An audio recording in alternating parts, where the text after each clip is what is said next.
गुरुर्ब्रह्मा गुरुर्विष्णु गुरुर्देवो महेश्वरा गुरु साक्षात परब्रह्म तस्मै श्री गुरुवे नमः।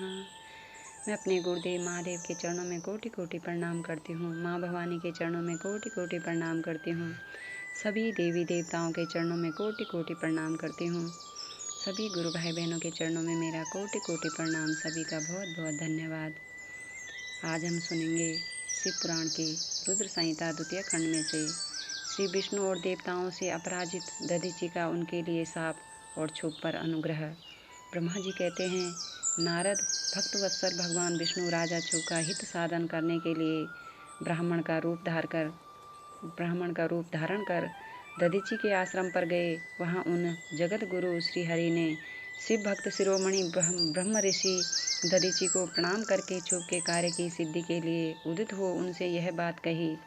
श्री विष्णु बोले, भगवान शिव की आराधना में तत्पर रहने वाले अविनाशी ब्रह्मा ऋषि दधीचि, मैं तुमसे एक वर मांगता हूँ, उसे तुम मुझे दे दो। क्षोभ के कार्य की सिद्धि चाहने वाले देवादिदेव श्री हरि के इस प्रकार याचना करने पर शैव शिरोमणि दधीचि ने शीघ्र ही भगवान विष्णु से इस प्रकार कहा। दधीचि बोले, ब्राह्मण, आप क्या चाहते हैं यह मुझे ज्ञात हो गया। आप क्षोभ का काम बनाने के लिए साक्षात भगवान श्री हरि ही ब्राह्मण का रूप धारण करके यहाँ आए हैं। इसमें संदेह नहीं है कि आप पूरे मायावी हैं, किंतु देवेश जनार्दन, मुझे भगवान रुद्र की कृपा से भूत भविष्य और वर्तमान तीनों कालों का ज्ञान सदा ही बना रहता है। सुवर्त, मैं आपको जानता हूँ, आप पापहारी श्री हरि एवं विष्णु हैं। यह ब्राह्मण का रूप वेश छोड़िए। दुष्ट बुद्धि वाले राजा क्षोभ ने आपकी आराधना की है, इसीलिए आप पधारे हैं। भगवान हरि आपकी भक्तवत्सलता को भी मैं जानता हूँ। यह छल छोड़िए, अपने रूप को ग्रहण कीजिए और भगवान शंकर के स्मरण में मन लगाइए। मैं भगवान शंकर की आराधना में लगा रहता हूँ। ऐसी दशा में भी यदि मुझसे किसी को भय हो तो आप इसे यत्नपूर्वक सत्य की शपथ के साथ कहिए। मेरा मन शिव के स्मरण में ही लगा रहता है, मैं कभी झूठ नहीं बोलता। इस संसार में किसी देवता या दैत्य से भी मुझे भय नहीं होता। श्री विष्णु बोले, उत्तम व्रत का पालन करने वाले दधीचि, तुम्हारा भय सर्वथा नष्ट ही है, क्योंकि तुम शिव की आराधना में तत्पर रहते हो, इसीलिए सर्वज्ञ हो। परंतु मेरे कहने से तुम एक बार अपने प्रतिद्वंदी राजा क्षोभ से जाकर कह दो कि राजेंद्र, मैं तुमसे डरता हूँ। भगवान विष्णु का यह वचन सुनकर भी शैव शिरोमणि महामुनि दधीचि निर्भय ही रहे और हंसकर बोले। दधीचि ने कहा, मैं देवादिदेव पिनाकपाणि भगवान शंभु के प्रसाद से कभी भी किसी से और किंचन मात्र भी नहीं डरता, सदा ही निर्भय रहता हूँ। इस पर श्री हरि ने मुनि को दबाने की चेष्टा की।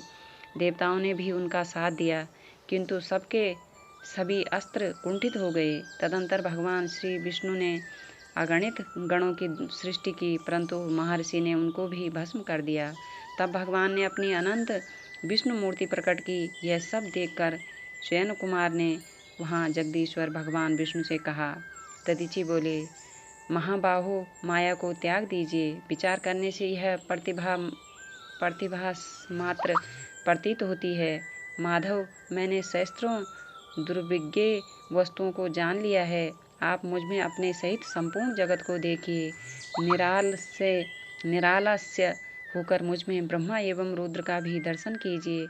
मैं आपको दिव्य दृष्टि देता हूँ। ऐसा कहकर भगवान शिव के तेज से पूर्ण शरीर वाले च्यवन कुमार दधीचि मुनि ने अपनी देह में समस्त ब्रह्मांड का दर्शन कराया। तब भगवान विष्णु ने उन पर पुनः कोप करना चाहा। इतने में ही मेरे साथ राजा क्षोभ वहां आ पहुंचे। मैंने निश्चेष्ट खड़े हुए भगवान पद्मनाभ को तथा देवताओं को क्रोध करने से रोका। मेरी बात सुनकर इन लोगों ने ब्राह्मण दधीचि को परास्त नहीं किया। श्री हरि उनके पास गए और उन्होंने मुनि को प्रणाम किया। तदंतर क्षोभ अत्यंत दीन हो उन मुनीश्वर दधीचि के निकट गए और उन्हें प्रणाम करके प्रार्थना करने लगे। क्षोभ बोले, मुनि श्रेष्ठ शिव भक्त शिरोमणि, मुझ पर प्रसन्न होइए। परमेश्वर आप दुर्जनों की दृष्टि से दूर रहने वाले हैं, मुझ पर कृपा कीजिए। ब्रह्मा जी कहते हैं, नारद, राजा क्षुभ की यह बात सुनकर तपस्या की निधि ब्राह्मण दधीचि ने उन पर अनुग्रह किया। तत्पश्चात श्री विष्णु आदि को देखकर वे मुनि क्रोध से व्याकुल हो गए और मन ही मन शिव का स्मरण करके विष्णु तथा देवताओं को शाप देने लगे।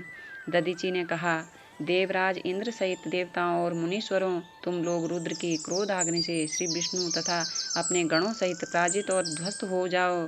देवताओं को इस तरह शाप दे क्षुभ की ओर देखकर देवताओं और राजाओं के पूजनीय द्विज श्रेष्ठ दधीचि ने कहा, राजेंद्र, ब्राह्मण ही बली और प्रभावशाली होते हैं। ऐसा स्पष्ट रूप से कहकर ब्राह्मण दधीचि अपने आश्रम में प्रविष्ट हो गए।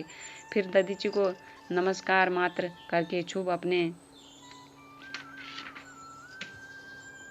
घर चले गए। तत्पश्चात भगवान विष्णु देवताओं के साथ जैसे आए थे उसी तरह अपने वैकुंठ लोक को लौट गए। इस प्रकार वह स्थान स्थानेश्वर नामक तीर्थ के रूप में प्रसिद्ध हो गया। स्थानेश्वर की यात्रा करके मनुष्य शिव का सायुज्य प्राप्त कर लेता है। तात, मैंने तुम्हें संक्षेप में क्षुभ और दधीचि के विवाद की कथा सुनाई और भगवान शंकर को छोड़कर केवल ब्रह्मा और विष्णु को ही जो शाप प्राप्त हुआ उसका भी वर्णन किया। जो क्षुभ और दधीचि के विवाद संबंधी इस प्रसंग का नित्य पाठ करता है वह अपमृत्यु को जीतकर देह त्याग के पश्चात ब्रह्मलोक में जाता है। जो इसका पाठ करके रणभूमि में प्रवेश करता है उसे कभी मृत्यु का भय नहीं होता तथा वह निश्चय ही विजयी होता है। नमः शिवाय, नमः शिवाय, नमः शिवाय। मैं अपने गुरुदेव महादेव के चरणों में कोटि कोटि प्रणाम करती हूँ। माँ भवानी के चरणों में कोटि कोटि प्रणाम करती हूँ। सभी गुरु भाई बहनों को मेरा कोटि कोटि प्रणाम। सभी का बहुत बहुत धन्यवाद।